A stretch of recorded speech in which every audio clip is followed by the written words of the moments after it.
Science fell in love, so I tried to prove it. It proved to me that I'm intellectually challenged, but it also proved that I have great taste in anime. And if you've watched it, you know why, because this is peak. By the way, I'm gonna shorten the name in this video because that title is way too long for an anime, so let's just say Science Fell in Love for short. This anime is based around two scientist grad students attending Saitama University that work and study in the same lab, Shinya Yukimura and Ayame Himoru. And unlike many rom-coms that won't get to the damn point, this one wasted no time. When 2 minutes in, Ayame hit him with the, "By the way, Yukimura, What is it now, Himuro? it appears I have fallen in love with you." And even though our brother Yukimoto was definitely feeling it, and let's be honest with each other, who wouldn't? He isn't a simp though and sticks to his long-standing principles of being a nerd and asks her to prove it to him. Built different. But hey, she agreed and they both set off hand in hand with the help of the other lab colleagues, that we will talk more about by the way. And they began a wide range of experiments, measuring heart rates during wall downs, finding the optimal efficiency for date plans at the fair, and checking oxytocin levels in saliva, and even coming up with optimal mood settings for a kiss. So if you're watching this anime, make sure to bring a notepad. Which the mood and settings experiment did have some typical rom-com elements to it that made me want to punch my screen when they would just not kiss. These experiments, which no, I will not even begin to going into great detail on, were the basis for the story, both trying to prove love and actually making the two spend time together and get to know each other. And overall, just trying to boost the horny levels above 9,000.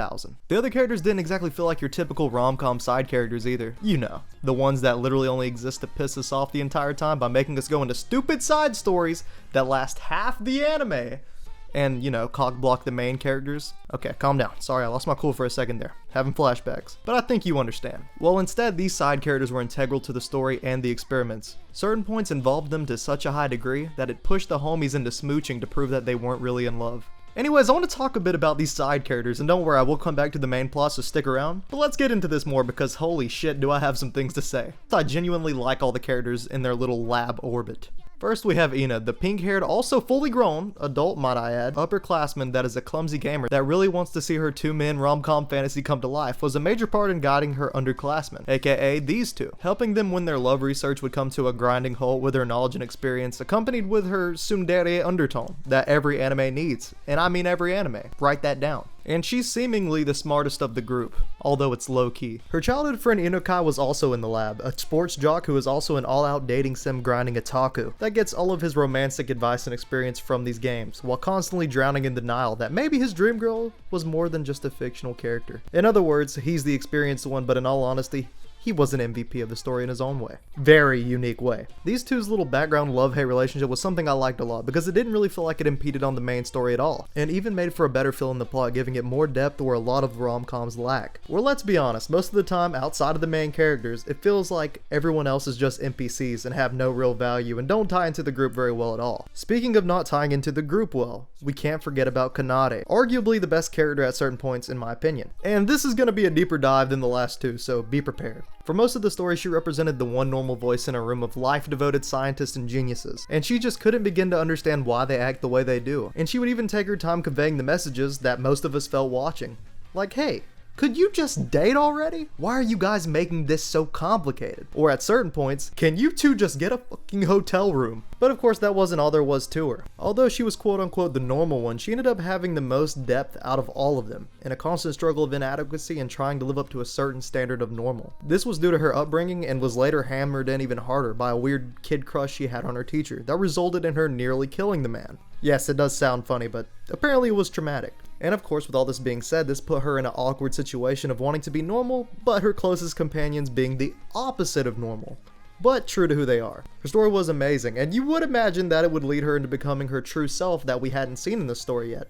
But it wasn't. Surprisingly enough, instead it was just the act of comparing herself all the time to others that made her feel so isolated. And that there's actually nothing wrong with striving to be the person you want to be, but to assign those values to others and to compare yourself to them will bring you sadness. Be who you want to be, not for the sake of others. Now the way we got here was just a whole other circus of a story that was horrible to watch, to be honest. And I will say personally, I want this fictional character right here to go to fictional hell where he belongs. Not high school D&D though, because that would be kind of great. But like a bad hell. And props to Yukimura for being the GOAT and saving her, especially in the way that he did. Absolute Sigma. Okay, I'll take off my I Heart Kanade shirt for now. The group with their time together, their experiments, at certain points their revisits to the past, where apparently they already knew each other, but they didn't realize it and didn't even talk about it, honestly. That's another point. As well as their trials and tribulations that were encouraged and even pushed by their sensei that just wants us all to do some damn push-ups for once in our life, alongside a bear who made sure we understood the theories and equations they were going over while seemingly insulting us at the exact same time. It was perfect. But in that statement, I did just mention tribulations, and there were some outside of equations that added some sweats to my forehead and engaged me even more. From simple things, you know, like their emotions getting the better of them at times, and are kind of hard for overly logical people to deal with,